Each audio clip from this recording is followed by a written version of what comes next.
Hello and welcome, foolish mortals.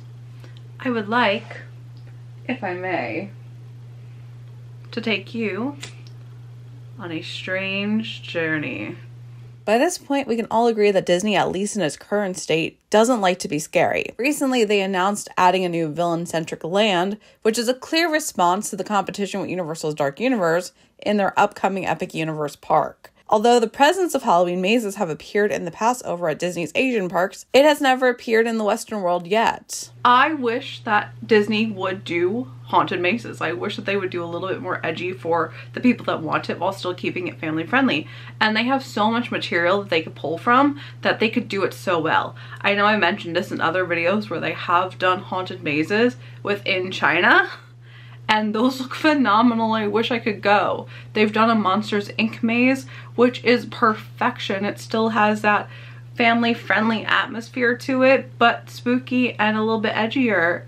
They could do Hocus Pocus as a maze. They could do Nightmare Before Christmas as a walkthrough. I wish that they would do more creatively, but for now, they don't. We have to go across the land to Universal, their competition, to get the spooky fun. Not that I mind it at all. Universal, as a film production studio, started out with horror. It's the one genre they embraced from the beginning, and they do it the best. I've been a fan of Halloween Horror Nights for the longest time, and although I've only gone to attend it a few times within the last recent years, it's always been the best and scariest experience when it comes to Halloween haunts. By this point, the event has been happening for over 30 years, and because I'm not a Florida local, as well as I was literally 4 months old when the first official event happened, I missed out on a lot of years and a lot of houses. Because if you are familiar with Halloween Horror Nights history, they only started with 1 or 2 houses, and it was more focused on shows. And now it's the complete reverse, where there's 10 hauses currently, and 1 or 2 shows maximum every year. One of my favorite things about Halloween Horror Nights is every single year is different. My local haunt, for example, is Six Flags Great Adventure, and although this year is going to be a lot different and following in the footsteps of Universal, prior years always featured the same ideas. It was nice because you know what to expect, but there's nothing to look forward to scare-wise. And of course, Universal has a lot of their own IP that they can pull from and have over the years, but there are so many amazing films and stories from other companies and entities that they haven't done yet or they're not able to do yet, and they fall into the wishlist category. Wishlists for this event have been very popular for many years, especially on the different forums and message boards. Everyone has their favorite films and shows they want to be able to walk through and experience, and although I know that a lot of what I wish to see will never happen, one can still dream or nightmare about. Let's start off with an obvious choice that is on everyone's wish list and was supposed to happen a few times and still hasn't, and it's in distribution hell in a way, and that is the Scream series. It was supposed to happen in 2015, but at the time, MTV was focused on the Scream TV series happening, and they wanted Universal to base the maze on the new franchise compared to the classic 1996 film. So it was cut and replaced by The Purge instead. I'm still sad that it hasn't happened yet, but I'm also glad in a way since I didn't miss experiencing it. Can you tell that I love Scream and Ghostface? I mean, I only have so much from it. I love Ghostface. I love Ghostface. I love Ghostface. Ghostface is definitely one of my favorite horror icons, and I love how meta the story is, but it just would be so much fun to see a bunch of ghost faces popping out, just be like all the time. It is definitely one of my favorite horror films, and the most realistic on this list to happen, if it does happen, but we're still not sure if it will. One of my favorite things about Halloween Horror Nights is that they featured a lot of these horror comedy adjacent houses. And I love that because spookiness doesn't always have to be so gory or dark and gritty. It can be fun and spooky. I mean, going back to Disney again, to keep it a little bit relevant, their Halloween DComs are some of the greatest Halloween movies I love watching all the time. So I love the entire aesthetic of Halloween, that it could be fun and playful, but yet spooky and dark and macabre at the same time. And there have been a couple of shows that have definitely featured that balance really well. Most recently, there has been a show on FX Networks, What We Do in the Shadows. And I know this is a really popular show. It is actually in its final season very soon, and I know that a lot of people have loved it and have talked about wanting it as a house. And I wish it could be a house because it would just be so much fun to go through. It is amazing. It's phenomenal. It's so hilarious. But FX is now owned by Disney, so that is the biggest blockage that they have. For those that are not familiar, What We Do in the Shadows is a horror comedy show based on a film by the same name that focuses on a group of Staten Island vampires living in modern society. If Ghostbusters and Ash vs. Evil Dead worked as houses, this could work too. Just imagine for a moment, if you will, we will never be able to get a boo-hole where Laszlo is popping out at you in a dark corner just being like, New York City, or just a constant just them popping out being like, bats, or even having a scene of Jackie Daytona, regular bartender, and then someone else jumping out, Colin Robinson jumping out and just scaring people. Oh, the travesty that we will never be able to experience this. Oh.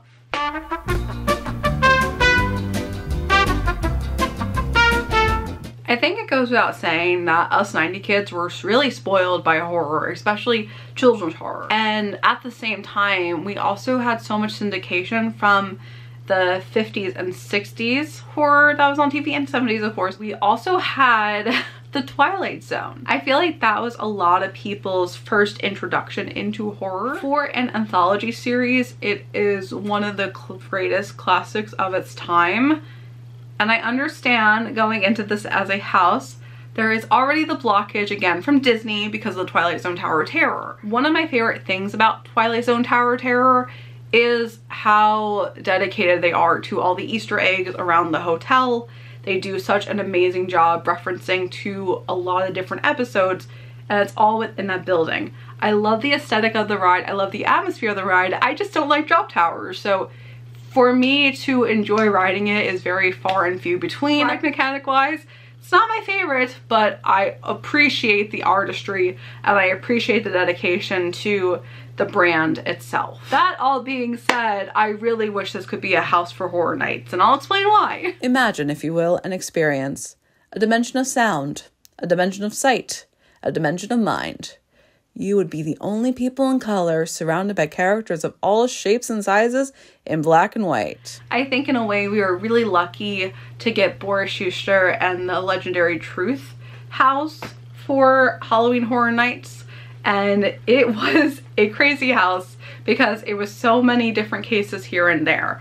But I think that setup would work amazing in a Twilight Zone house. I also love that they came out with this record for Boris Schuster, and it is a lot of the music that was just atmospheric music, area music, but it also has a story time and it goes into more of the lore that they have created for Horror Nights. This is one of my favorite things ever that I've gotten from a theme park. It's just so cool. I love it so much, and I wish that they would do more with this stuff. I love the original lore. And I also had to get it because it's Princeton, New Jersey, and that is very close to my home.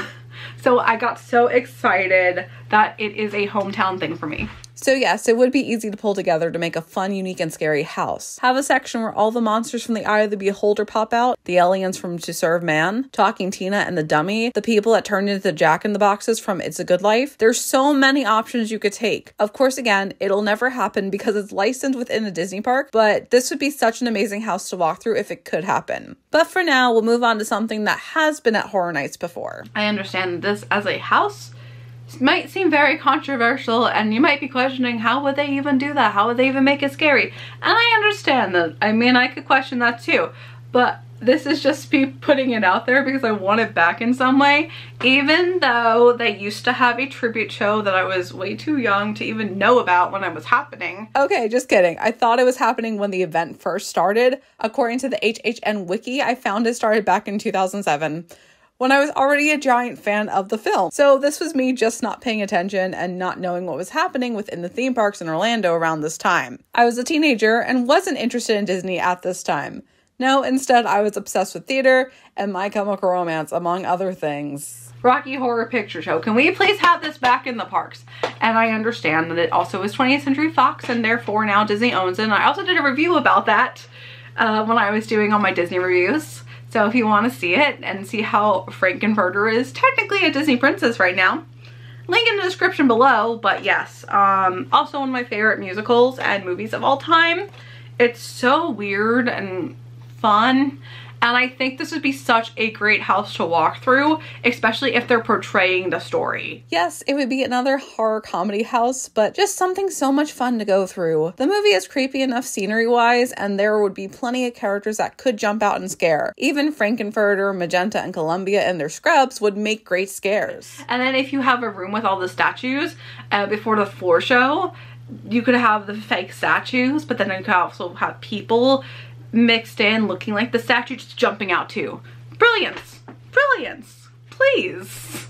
So many good ideas I'm giving out. I would also like to mention some honorable mentions before continuing on with the one dream house of mine I want to see done. Horror TV series have been around for a long time, and just like all the films over the decades, there's so many options to choose from. A few years ago, I know there was a lot of discussion for The Chilling Adventures of Sabrina to be a house. It made complete sense. The show is extremely dark and filled with horror. They were collaborating with Netflix a lot, and it would probably be such a gorgeous house to walk through, but alas, it's not relevant anymore, unfortunately, so it would never happen now. There was also another horror series that came out 10 years ago that I would have loved to see, Penny Dreadful. This is genuinely the best TV series I've ever seen, and I'm sure it's extremely obscure, but it needs more love, and it would have been such a hauntingly beautiful house to walk through. Think of it being similar to Dead Man's Pier in a way, but with all the classic horror literary characters like Dorian Gray and Dr. Frankenstein. I highly recommend it, and again, just like everything else listed, I know that these will never be turned into houses, but I can still play into the fantasy. And now we have reached the point where I can share my #1 dream house that I have been dying to see for years and want. And I know it's probably really obscure, but at the same time, I could picture how amazing this would be. And that is Little Shop of Horrors. And you might be thinking, what the hell does this have to do with scariness?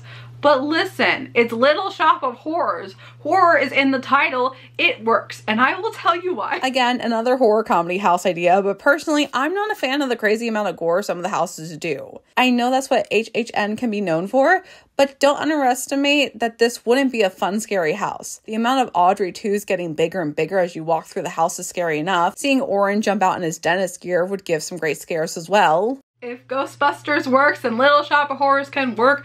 And again, just imagine walking towards the end and seeing a giant version of this just chomping at you. They do puppets so well. They make amazing puppets that are scary, especially when you're right here and they're just like giant next to you.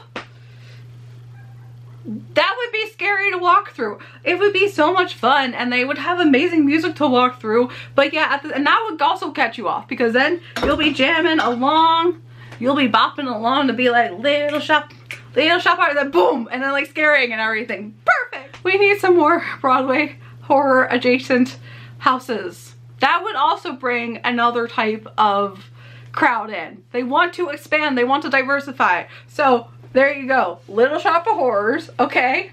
And then Sweeney Todd, which, again, oh my god, Sweeney Todd would be amazing.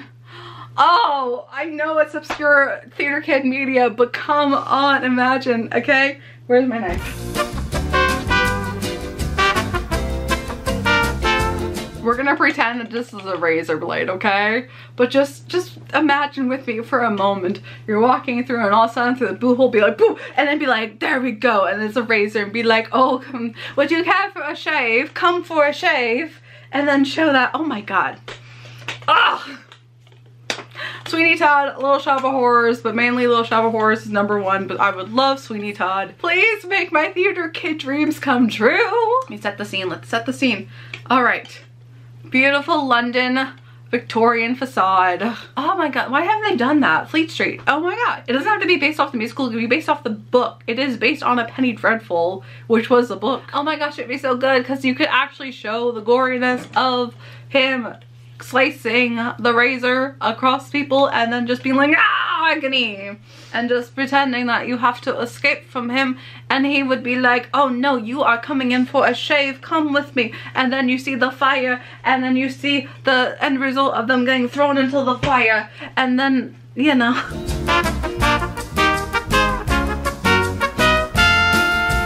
And that could even be more of an original house. It doesn't have to be specifically IP, but come on. Can they incorporate a version of Sweeney Todd into a house? I would love that. Thank you very much. Okay, so at least for now, the book is closed on those houses, unfortunately. But I hope that it can be open in the future. I really would love to see some of these ideas full on, especially Little Shop of Horror, since that is my #1 dream house. It's perfection, and it would be so much fun to go through, but I don't know if it'll happen. I don't know if any of these would happen, but one can dream. Thank you for joining me for some spooky discussion, and I would love to know what some of your wish list ideas would be for Halloween Horror Nights, or even Disney. If Disney were to do some Halloween maze walkthrough ideas, let me know in the comments below. I'm so happy. It's my favorite time of year. Halloween is here, and we have more spooky fun to enjoy. But until then, as always, I hope you have a magical day, and I will see you real soon.